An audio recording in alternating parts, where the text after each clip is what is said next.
G'day music fans, let's go and get this party started. Let me say yeah!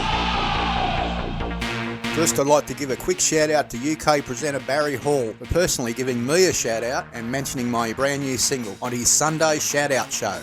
Nigel Wesley from Australia, Wesley Media Hub. Nigel, thank you for everything. You're doing a great job there for everybody. Everybody loves you, and keep up the great work, my friend. Barry produces awesome morning shows we all enjoy over a coffee first thing in the morning. His shows are inspirational and bring people's awareness of each special international day, including inspirations and special days around the world. Good on you, Barry. Alfredo, George, Bridget, JC Miller. You're a legend, mate. Keep up the great work. He was also kind enough to mention my brand new single, Rock and Roll, That's All I Know. Paradise. Nigel Wesley, as I've already mentioned, but a new song out there, Nigel, Rockin' Roll, That's All I Know. You're doing a fabulous job there. Keep up the great work. Good on you, Barry. You're a legend, mate. And don't forget, I have another brand new single set to be released very soon. We rock under Southern Stars. Jeff Lyne's ELO announces their farewell concert at London's Hyde Park. The gig will take place as part of BTS Summertime in July 2025. After a 55-year career, the sun will finally set on Mr. Blue Sky next year. ELO, led by Jeff Lyne, have announced their date and location of their final live show. The gig will take place in London's Hyde Park next year as part of BTS's Summertime Festival on July 13, 2025. They're the first act to be announced for the annual run of gigs in the central London location. 2024 headliners include SZA, Morgan Wallen, Stevie Nicks and more. My return to touring began at Hyde Park in 2014. Bandleader Jeff Lyne said in a statement, "It seems like the perfect place to do our final show. We couldn't be more excited to share this special night in London with our UK fans. As the song goes, we're gonna do it one more time."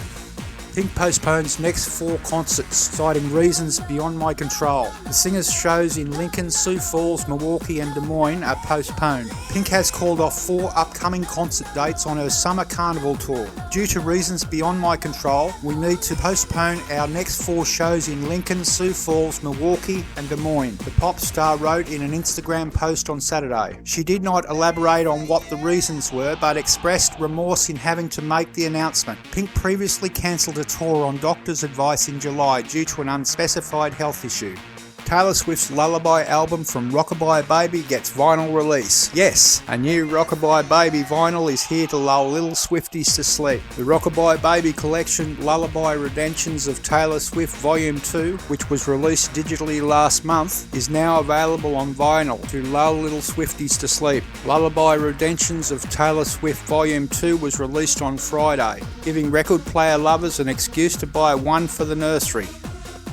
Alex Van Halen on why he didn't want his brother's book to be a tell-all. He said, "If I started throwing dirt, it'll never end. Before I die, I would like to at least partially set the record straight." Yes, Alex Van Halen hopes that those coming to his new memoir, Brothers, for a tell-all will be very disappointed. It's not about the dirt. Van Halen, older brother and bandmate of the late Eddie Van Halen, tells Billboard, "If I started throwing dirt, it'll never end. I think some people would like that. That's how projects are sold nowadays. I think it divides the audience, and we're not here to divide. I think the tone of the book and how I want the book to be perceived is more on a spiritual and creative level. That's why there's very little or any dirt in there. The majority of things written about Ed were third party," he continues. "They weren't really there. I'm not degrading any of it, but it's not accurate. I really felt like the stuff that was out there was incorrect, and it didn't do justice to the more sensitive side of Ed. So before I die, I would like to at least partially set the record straight."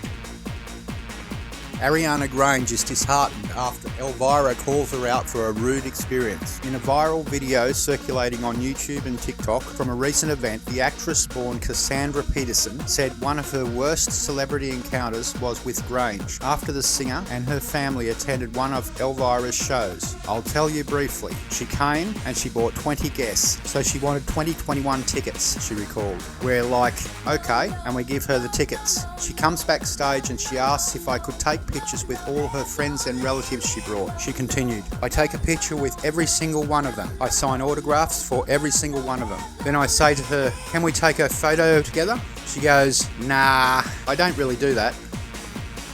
Lady Gaga and Bruno Mars Die With A Smile tops Global 200 for the 8th week, the most of 2024. Lady Gaga and Bruno Mars Die With A Smile rules both the Billboard 200 and the Billboard Global Only charts for an 8th week in a row. The ballad now solely claims the longest Global 200 reign this year, surpassing the 7 weeks that Benson Boone's Beautiful Things posted at number 1 in February and April. It also equals the longest global excluding the US command in 2024, tying the 8-week stay for Beautiful Things February and April and Sabrina Carpenter's Espresso for May and July. Now, speaking of charts, thanks to Aria, it's time to check out the Australian Top 20 this week.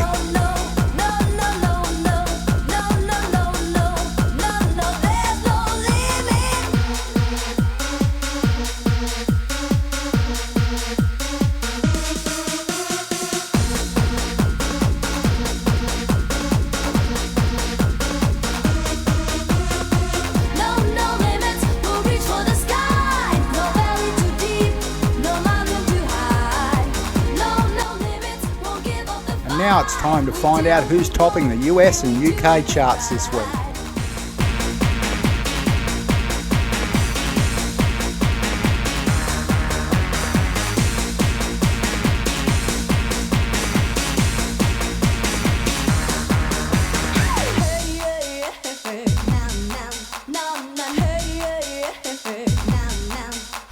No limits in loud cause there's much crowd. Microphone check as I choose my route. I'm playing on the road, I've got no fear. The sound from my mouth is a rap you hear. No valley too deep, no mountain too high. Reach the top, touch the sky. You try to diss me cause I sell out. I'm making techno when I am proud.